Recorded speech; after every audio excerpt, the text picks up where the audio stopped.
बहुत समय पहले के एक छोटे से गांव में एक छोटा सा बच्चा रहता था जिसका नाम राजू था। राजू का दिल बहुत ही साफ था और उसमें बहुत सी उम्मीदें भी थीं। एक दिन वह अपने दादाजी से मिला जो बहुत बूढ़े थे और गांव के सबसे बुजुर्ग व्यक्ति थे। दादाजी ने राजू को एक जादुई चिराग दिया और कहा, बेटा, ये चिराग तुम्हें जीवन की राह में मदद करेगा। इसका प्रयोग समझदारी से करना। राजू ने उस जादुई चिराग को उठाया और दादाजी के आशीर्वाद के साथ अपने गांव की यात्रा पर निकला। जब रात हो गई, राजू ने चिराग को रुक किया और मांगी उजाला हो गया। चिराग ने कहा, राजू, मैं तुम्हें 3 विशेष वाचनाएं दूंगा। पहली वाचना, जो कुछ भी तुम चाहो वह सच्चा होना कि नहीं, यह तुम्हारी नियति पर निर्भर करता है। राजू ने इस सीख को ध्यान में रखते हुए आगे बढ़ते हुए कहा। फिर क्या है दूसरी वाचना?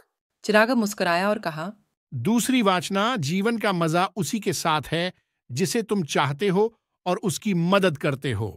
राजू ने इसे भी समझ लिया और उत्साहित होकर पूछा, और आखिरी वाचना क्या है?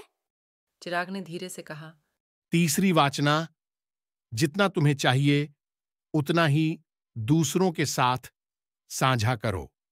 इससे तुम्हारा जीवन सुखमय होगा। और उसने चिराग को रुक किया।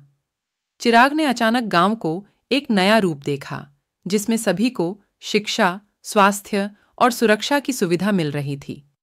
राजा ने गांव वालों को एक नया उद्यान, एक नया अस्पताल और एक नया स्कूल दिखाया।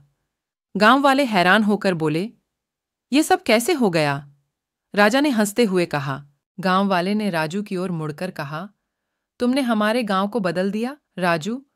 तुम्हारी साहसपूर्ण कहानी हमें यह सिखाती है कि एक छोटा सा प्रयास भी बड़ा परिणाम देने में सक्षम है।